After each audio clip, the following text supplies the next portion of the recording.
So the NFL might be doing free agency by the time this video is uploaded. Honestly, I have no idea when anything is happening anymore because everything has just went crazy over the last few weeks.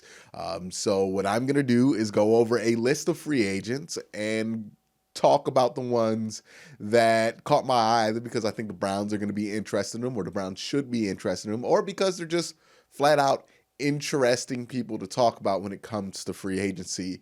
So here it is, my 2020 free agent rapid fire preview.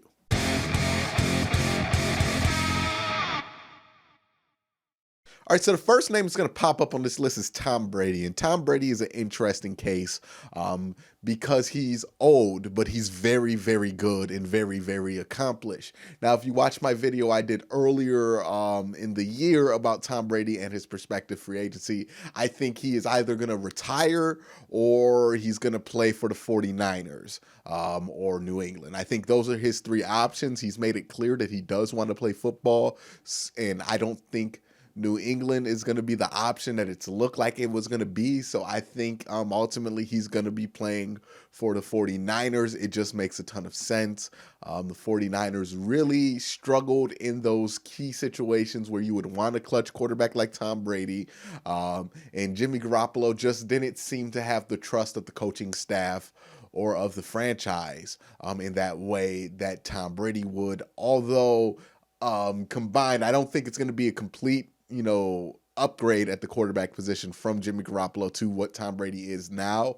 There is more security in those clutch situations that the San Francisco 49ers, being a team as good as they are more concerned about.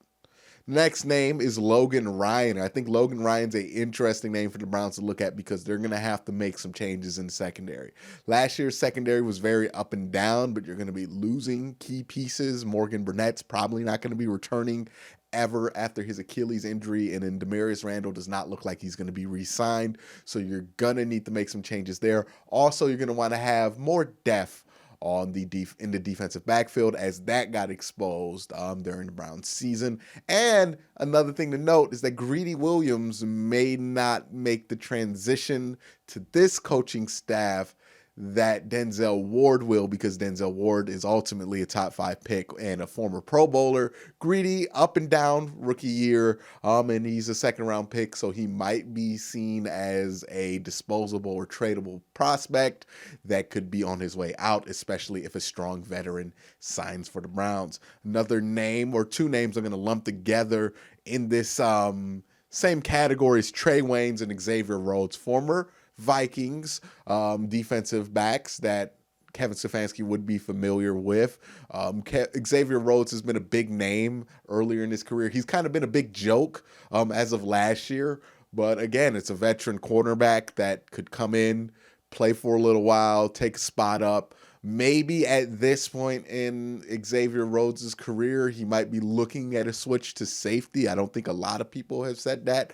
But again, the Browns are going to need some veteran players, and I think they're going to find the secondary is where they're going to find a lot of veteran players that they can push in there. So I would expect the Browns to be interested in those players. Now, a player I don't think the Browns are going to have any interest in, but I do think is very interesting, is Marcus Mariota, because he is young, he is very athletic, very fast, very sturdily built, has a good history of not being incredibly injured throughout his career. So he's not like a RG3, but he's still very athletic in a league that is being pushed more towards athletic quarterbacks. So I think he can be a very intriguing backup situation in a place like Arizona, where you're going to want to move towards those kind of concepts. I also think he's going to be intriguing for a team like Baltimore. Lamar Jackson doesn't necessarily play the safest style, but he has shown an ability to stay healthy.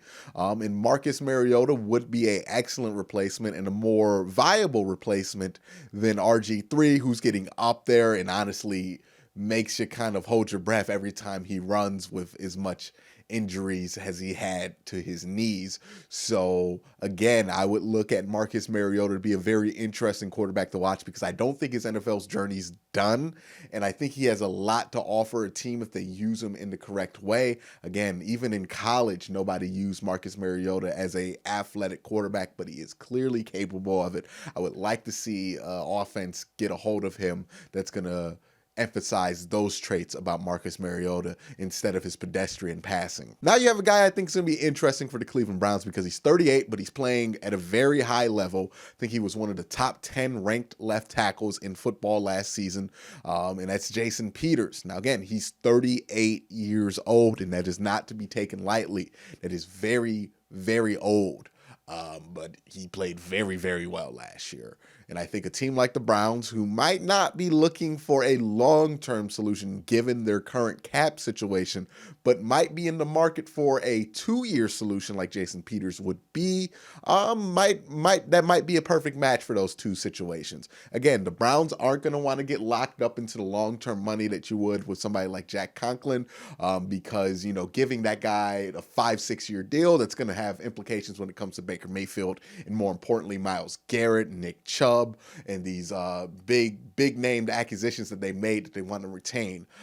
So getting somebody who's older, who's not going to require a 5-year deal, who's 38 like Jason Peters and still playing very good, might be an attractive situation for the Browns. Now, again, I don't think Andrew Berry's ever going to sign a free agent this old. It just doesn't seem like his line of thinking, but this is a extenuating circumstance for the Browns. The next few names are going to address the pass rushing, which I think is one of the most underrated things that the Browns really, really need to address. It's not spoken on a lot, but it should be, because the opposite of Myles Garrett has been an absolute disaster despite putting pretty good resources to that position in recent years. Emmanuel Ogbah was a second-round pick, first pick in the second round, almost a first-round pick. Then you also have Olivier Vernon, who's being paid $15 million right now to anchor the other side, and both of them have been absolutely unspectacular in terms of their production and uninspiring in terms of their ability to be healthy. So the Browns might look for a veteran option here, and Everson Griffin might be the guy that they go with. Another name they can go with is Kyle Van Noy, but again, you don't want to go with a lot of former Patriots, and I don't know if Andrew Berry, having his history, being a part of the pro personnel staff that traded for Jamie Collins, that underperformed, would be willing to trade for somebody who would be making a very, very similar transition. Now, again, these are two completely different players, but again, Bill Belichick seems to know how to use these players and seems to be the only person that knows how to use these players. Then you got a guy like Teddy Bridgewater, who, if you look at his career, has had one of the most unlucky careers in NFL history. If you look at when he was supposed to be drafted going into 2014, he was projected to be the #1 overall pick after his college career. He finished his last college game and he was projected to be the #1 overall pick, but then people got worried about gloves and hand size, and suddenly he slipped all the way from the first pick to the last pick of the first round. I think he might have even fallen out of the first round. I'm not sure, but I know he got drafted after Johnny Manziel, which is just the ultimate insult. Then he goes to Minnesota, has an up and down start to his career, and then tears his ACL on a non-contact play in practice when they're on the verge of finally making the playoffs. And then he comes back, and I think that's when they had Chase Keenum and all that craziness going on with the Minnesota Miracle. He gets overlooked. The team brings in Kirk Cousins. He gets forgotten about. And then he goes to New Orleans, starts 5 games, goes undefeated for those 5 games. But for whatever reason, all that people can talk about is the dude that was his backup at the time. Teddy Bridgewater deserves a break. Teddy Bridgewater deserves a starting position. Teddy Bridgewater deserves so much more than what the hand that he has been dealt, because he's just one of the most unlucky quarterbacks in recent memory. He's a guy who probably should be somebody's consistent starter, but just has not found the stability or the luck to get that So I think Teddy Bridgewater should find a home. It'd be interesting to see where he goes. I think he's going to be well worth the money because, again, I think he's going to have bad luck. I think he's going to get underpaid again this season. Now, Kareem Hunt's almost a non-starter, but he's technically a free agent.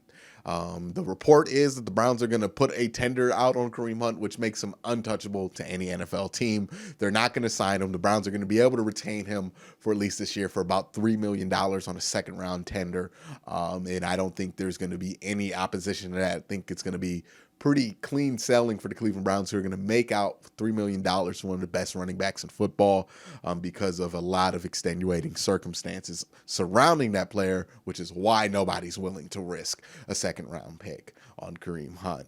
The next player is also a running back, and it's Melvin Gordon, who his stock went from like here-ish to just, I don't know where he goes from here. He was not missed in LA during his holdout. The team wasn't even that great once he returned. He did not have that great of a season. And, you know, he hasn't really had a ton of great seasons in NFL. He started slow to his career, was clearly worse than his draft mate, Todd Gurley, who he was heavily compared to coming into the NFL, has disappointed, and then had some spurts of showing that he's a good running back, but again, has disappointed after that.